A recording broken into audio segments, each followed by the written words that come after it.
C'est pour toutes ces raisons que j'ai décidé de me représenter.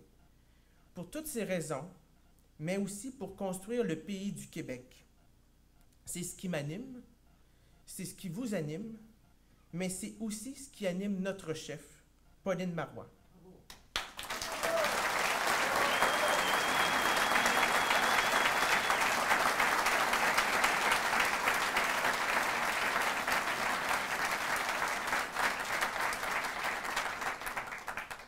Pauline, la femme compétente. Aucun ministère n'a de mystère pour elle. Pauline, la femme de cœur, travailleuse sociale, la mère des CPE. Pauline, la femme efficace, celle qui a diminué de moitié le nombre de commissions scolaires au Québec. Pauline, la femme intègre, celle qui n'a pas de prix, celle qui n'est pas achetable, celle qui veut faire le ménage au Québec. Mais aussi, Pauline, la femme solide, celle qui résiste aux tempêtes.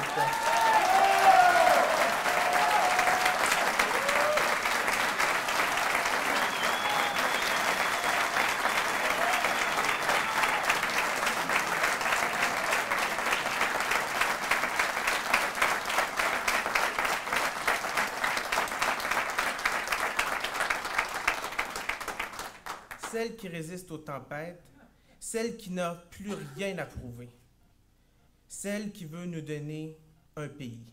Oui.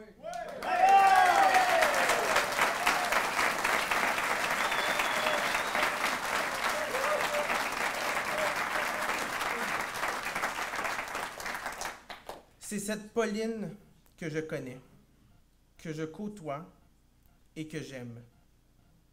C'est cette Pauline que j'ai l'honneur de vous présenter ici ce soir, Madame Pauline Marois, future première ministre du Québec. Oui.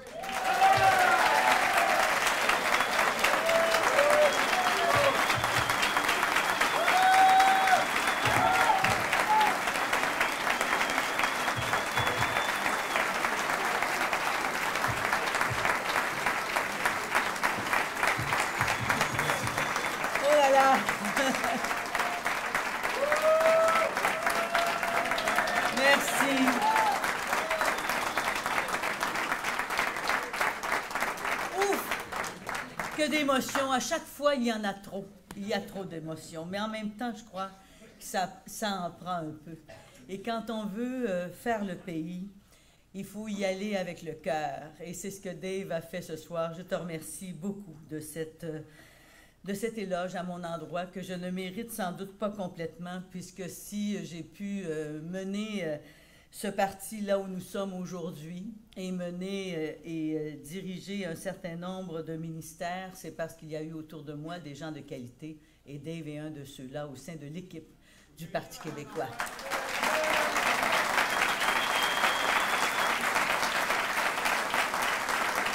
Alors, je vais saluer les militants et les militantes, saluer mes collègues de la députation, saluer tous ceux et celles qui sont des amis, des parents de Dave, qui sont là, qui sont des élus municipaux. Merci d'être avec nous ce soir. Et je dois vous dire que je suis très heureuse d'être ici dans la circonscription de Saint-Jean.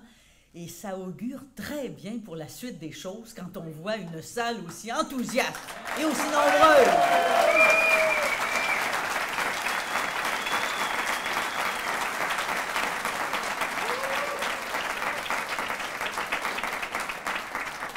Je suis très heureuse de compter sur un gars comme Dave. Un gars comme Dave qui est un homme de cœur. Il vous l'a prouvé dans son intervention ce soir et dans son action tout au long de son mandat comme député de Saint-Jean. C'est un gars qui travaille fort pour son monde. Je le connais depuis assez longtemps, comme militante, parce que j'ai quand même été militante aussi en Montérégie. Mais comme vous, je vous dirais que j'ai appris à le découvrir comme député depuis son élection en 2008. Et je vous dirais que plus je le connais, plus je travaille avec lui, plus je l'apprécie. Dave, c'est une de nos plus belles découvertes. Il est fiable, il est dynamique, il est intelligent. Et il y a une chose que vous devez savoir. Au moment des grandes inondations, il vous en a parlé avec cœur ce soir, hein? Il y a des gens qui ont témoigné de son action. Je peux vous dire qu'au moment des grandes inondations, Dave avec Marie. Dave avec Marie ont fait rapport régulièrement, à chaque semaine, au caucus. Et moi, je suis persuadée que c'est leur engagement, c'est leur travail qui nous a permis d'exiger des comptes du gouvernement, de faire avancer les choses pour les sinistrés. Et si donc ici, vous avez pu compter sur lui, moi j'aimerais continuer à pouvoir compter sur lui au sein de mon équipe, celle du Parti québécois. Et pour ça, il a besoin de vous au cours des prochains jours, des prochaines semaines, des prochains mois, pour se faire élire à nouveau le député de Saint-Jean. Je compte sur vous.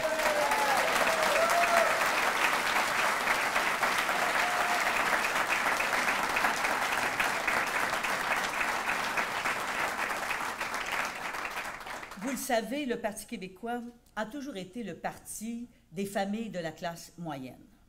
Et nous savons que pour nos familles, entre autres, l'emploi, c'est un enjeu crucial. Et il y a beaucoup de travail à faire parce que, vous l'aurez constaté, la gestion économique des libéraux de Jean Charest, c'est un véritable désastre. Il vous raconte que l'économie va bien, il vous parle de celle de 2009. On est en 2012, M. Charest. Le taux de chômage est à un niveau record à ce moment-ci. Notre déficit commercial est à un niveau record. Ça veut dire quoi? Ça veut dire qu'il sort des milliards de dollars du Québec actuellement. Plus qu'il en entre, plus de 25 milliards de dollars en déficit commercial. Nous avons un niveau d'endettement record, dont 30% sera dû à la fin de son mandat aux décisions prises par M. Charest. En fait, malgré ce dont il parle et ce dont il se vante, ce n'est pas vrai que le gouvernement de M. Charest est le gouvernement de l'économie. Au contraire, il bat tous les records de médiocrité à cet égard. Quand on compare les données au niveau de l'emploi, du chômage, avec ce qui se passe dans les autres provinces, le Québec est exactement 7e sur 10. On ne peut pas dire que c'est un succès, ça, M. Charest, pour l'économie. En matière d'emploi au Québec, on a d'ailleurs un paradoxe. Il y a des milliers d'emplois sans travailleurs et il y a des milliers de travailleurs sans emploi. Ce qui se passe, en fait, c'est que beaucoup d'emplois disponibles exigent une formation spécialisée. Nous devons donc en faire beaucoup plus et nous devons faire beaucoup mieux en matière de formation. Je vous donne entre autres l'exemple d'un programme qui n'est pas utilisé à son plein potentiel, qui pourrait nous servir à corriger des inégalités, à enrichir notre société, à améliorer la vie de nos familles. Et c'est le programme d'assurance-emploi. À Ottawa, vous le savez, la seule ambition du gouvernement conservateur, ça a été, et les gouvernements précédents ont été encore pires, ça a été de piger des milliards de dollars dans la caisse des travailleurs pour éliminer le déficit fédéral. Or, moi, je crois que ça n'a aucun sens.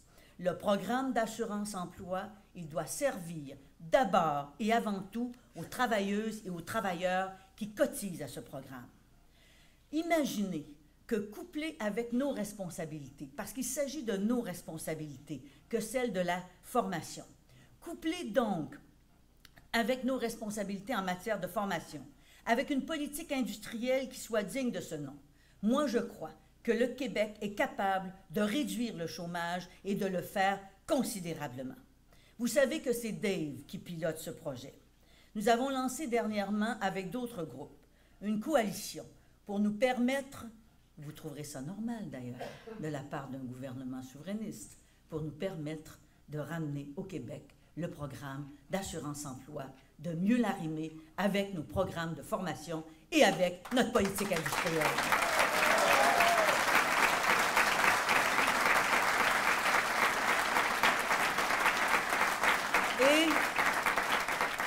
Et si on devait se heurter à un refus fédéral, moi je crois que ça va faire réfléchir les Québécois, qui comprendront que la souveraineté, ça peut être très concret, aussi concret que de gérer nous-mêmes toutes nos politiques en matière d'emploi, de formation professionnelle, d'insertion en emploi, de soutien à l'emploi. Un pays, est-ce qu'on peut se dire ensemble que c'est un passeport pour la prospérité et la justice sociale?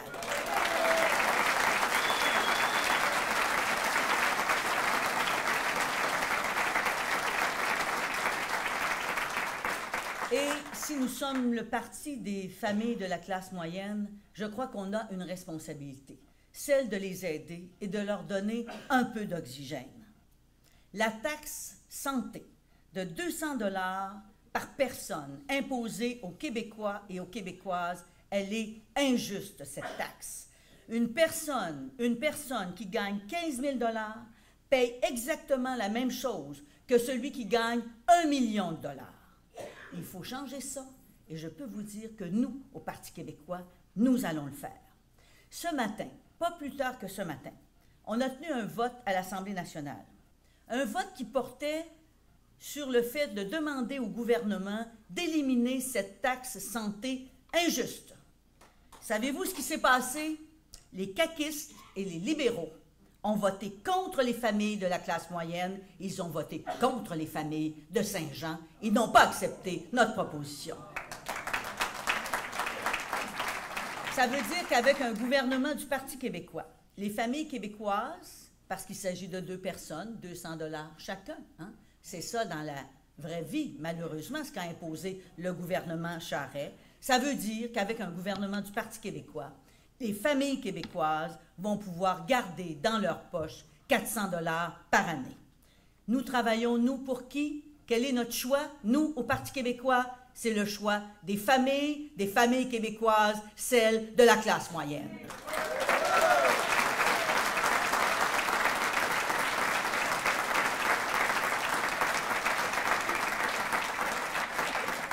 Il y a un autre débat qui a cours. Il y a un débat sur les frais de scolarité, où libéraux et caquistes parlent beaucoup des étudiants. Ils en parlent beaucoup, mais ils oublient complètement que ce sont les familles de la classe moyenne qui seront durement touchées par les décisions du gouvernement Charest. Augmenter les frais de scolarité de 75 %, ça représente un énorme fardeau.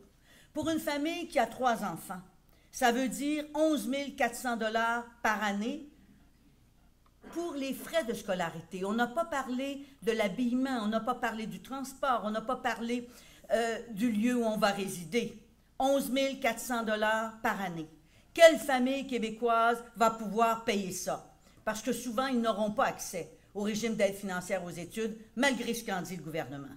Augmenter les frais de scolarité de 75 %, c'est une très mauvaise politique. Et pour les jeunes et pour les familles, il faut donc arrêter ça avec un gouvernement du Parti québécois. Nous allons le faire.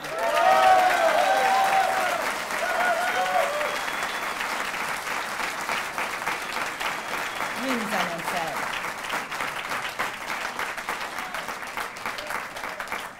Il y a d'autres choix. Il y a d'autres choix fondamentaux que les Québécois doivent faire. Je vais vous parler quelques instants des richesses naturelles. Avec son plan marketing du Nord, Jean Charest propose de vendre nos ressources naturelles à rabais, sans même exiger que des emplois de transformation soient créés chez nous. Là-dessus, François Legault a choisi de se ranger derrière Jean Charest. D'ailleurs, c'est vrai, comme la plupart des politiques prônés par Jean Charest, François Legault se range aussi derrière la hausse des frais de scolarité. Au Parti québécois, nous croyons que sur la question des ressources naturelles, il faut aussi changer de direction. Les Québécois doivent être les premiers bénéficiaires de l'exploitation de nos ressources. Pour nous, c'est clair, nous devons redevenir maîtres chez nous.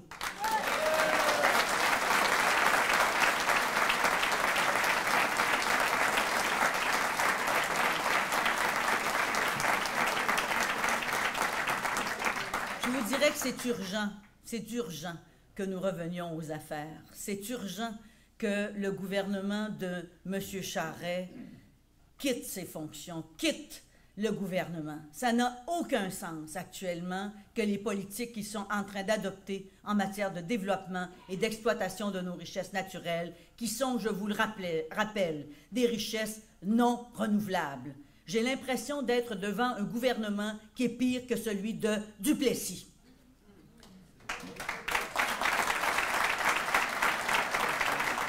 Alors, notre richesse, à qui doit-elle servir? Notre richesse, elle doit servir à nos familles.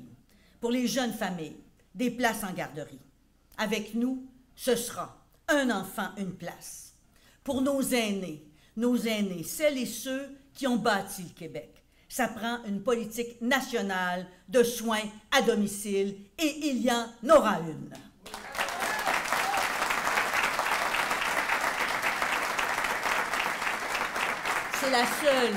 C'est la seule avenue qui va permettre à nos aînés de vieillir chez eux, qui va soulager aussi les proches aidants et qui va nous permettre de freiner la croissance des coûts de santé. Parce que moi, je crois que des gens qui ont une meilleure qualité de vie vivent plus longtemps, mieux et en meilleure santé. Les libéraux et les caquistes ne se préoccupent ni des jeunes familles, ni des aînés. Demandez donc à François Legault, qu'est-ce que c'est sa politique sur les aînés? On verra. C'est exactement ça.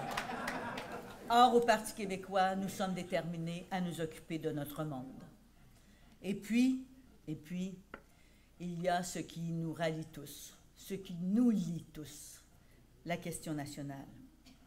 Nous sommes aux prises actuellement avec un gouvernement fédéral dévastateur pour le Québec. Même Justin Trudeau est en train de le reconnaître.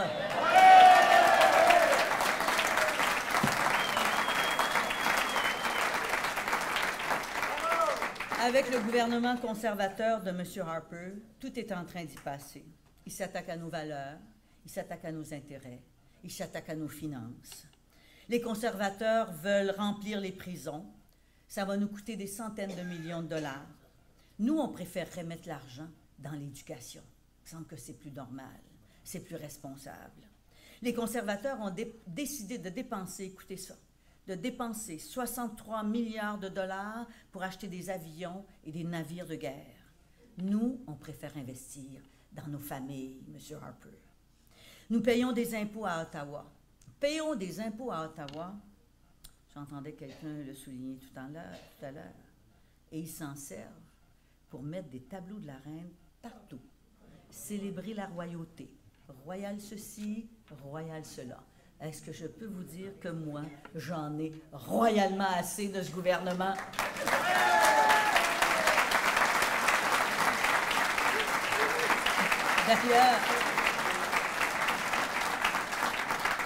D'ailleurs, c'est quand même pas la reine qui a bâti le Québec, hein? Mais ce sont nos aînés qui l'ont fait.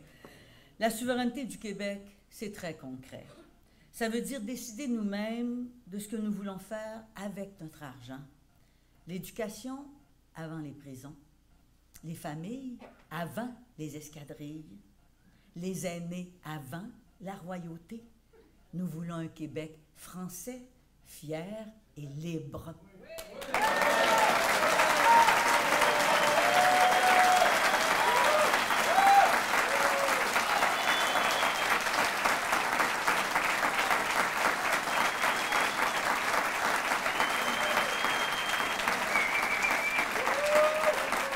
On va y arriver. Je vous jure qu'on va y arriver. Mais sur cette question primordiale de notre avenir comme peuple, Jean Charest n'a plus aucun rapport de force avec Ottawa. Et de son côté, François Legault a dit, lui, qu'il ne s'en occuperait pas avant 10 ans. Il annonce d'ailleurs que s'il est élu, les conservateurs vont pouvoir continuer à passer littéralement le bulldozer sur nos valeurs, nos intérêts pendant 10 ans. Vous avez vu c'est quoi la politique de Harper? Aujourd'hui, ils auront adopté une loi. Hier, ils auront adopté une loi qui leur permette de mettre une croix sur le registre des armes à feu que nous avions hautement gagné grâce à l'action de Québécois et de Québécoises suite à des drames d'une tristesse incommensurable, entre autres celui de Polytechnique. Nous avons payé ce registre avec notre argent. Nous avons demandé à M. Charest, hier, aujourd'hui, de s'opposer à cette décision du gouvernement fédéral. Et je vous avertis que nous allons le suivre à la trace parce que ça demeure inacceptable la façon dont M. Harper actuellement traite de ce dossier et nous traite, nous, Québécois et Québécoises.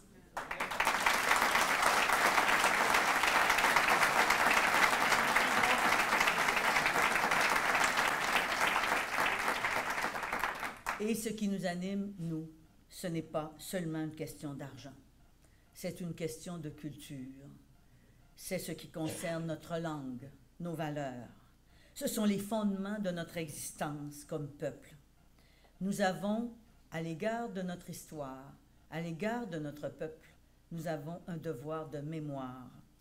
Nos prédécesseurs, ils ont tenu le coup pendant 400 ans. 400 ans de persévérance. Nous, qu'est-ce qu'on va dire à nos petits-enfants? Le français est en déclin à Montréal. Notre culture est bafouée par Ottawa. Nos valeurs communes écartées. Notre histoire vidée de sa substance.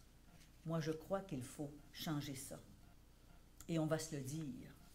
Le changement le plus fondamental pour le Québec, c'est de passer du Canada de Stephen Harper au pays du Québec. C'est ça le changement le plus fondamental.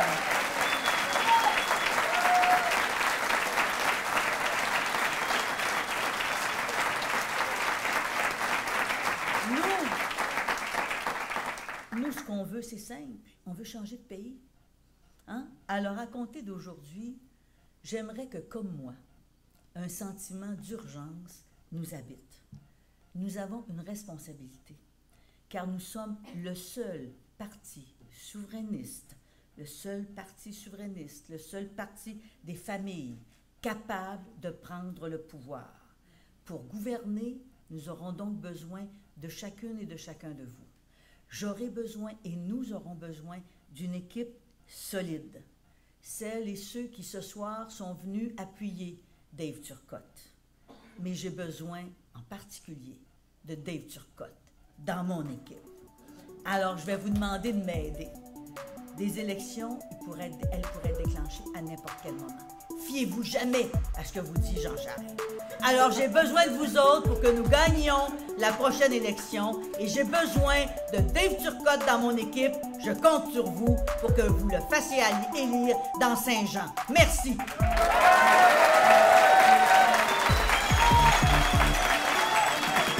J'invite mes collègues à monter sur la scène.